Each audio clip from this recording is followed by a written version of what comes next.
ናሆሜ ኤርሚያስ ከዚህ ቤት ካልወጣ ሞቼ እገኛለሁ፣ የማንም ሹፌር እንዲሆን አልፈልግም፣ ይሄ ልጅ እዚህ ቤት ውስጥ ማየት አልፈልግም ብሎ ለእናቱ ተናግሮ ነበርና በድጋሚ ሲያገኘው እንግዲህ አሁንም እዚህ ቤት ነህ፣ ከዚህ ቤት አልወጣም፣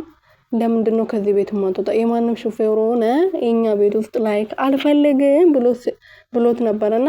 አንተ ከዚህ በኋላ አይመለከትህም፣ እናትህ ስራ ብለውኛል፣ ስለዚህ እሰራለሁ፣ ለእንጀራ ነው የመጣሁት ብሎ ሲናገር አንተ ለእንጀራ አይደለም የመጣው የሆነ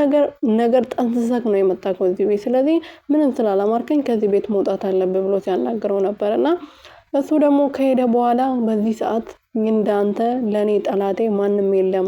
ጠላቴ እንደሆንክ ማን በነገረክ ብሎት ነበር የሄደው ማለት ነው። እና ወደ ቤት ገብቶ እንግዲህ እናቱን ለማናገር ሞክሮ ነበረ። ይሄ ልጅ እዚህ ቤት ውስጥ ማየት አልፈልግም፣ አባሪው ብዬሻል ነበረ ብሎ ሲያናገራት እሱ ይስራ፣ እዚህ ጋር እንደ እንትን የተለጠፈችብን ኑሃሚን ከዚህ ቤት ብታስወጣ ይሻላል፣ እሱ እንጀራ ፈላጊ ነው የመጣው፣ እንጀራውን ሰርቶ ይብላ ብላ ነበረ የመለሰችለት። ለዛም ሆኖ እንግዲህ በኑሃሚን ምክንያት ዛሬ አባቴ እኔን በጥፊ መቶኛል፣ ነገ ደግሞ ምን ሊያደርገኝ እንደሚችል አይታወቅም፣ ወደፊት ደግሞ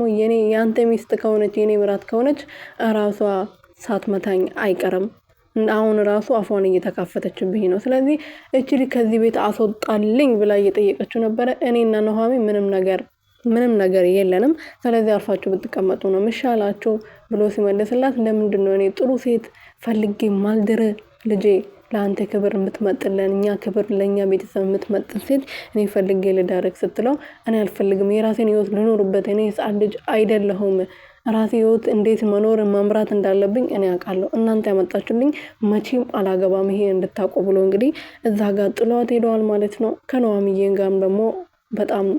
ትልቅ ችግር ውስጥ ገብቷል። ኑሃሚን እኔ አላፈቅርሽም፣ መቼም ላፈቅርሽም አልችልም፣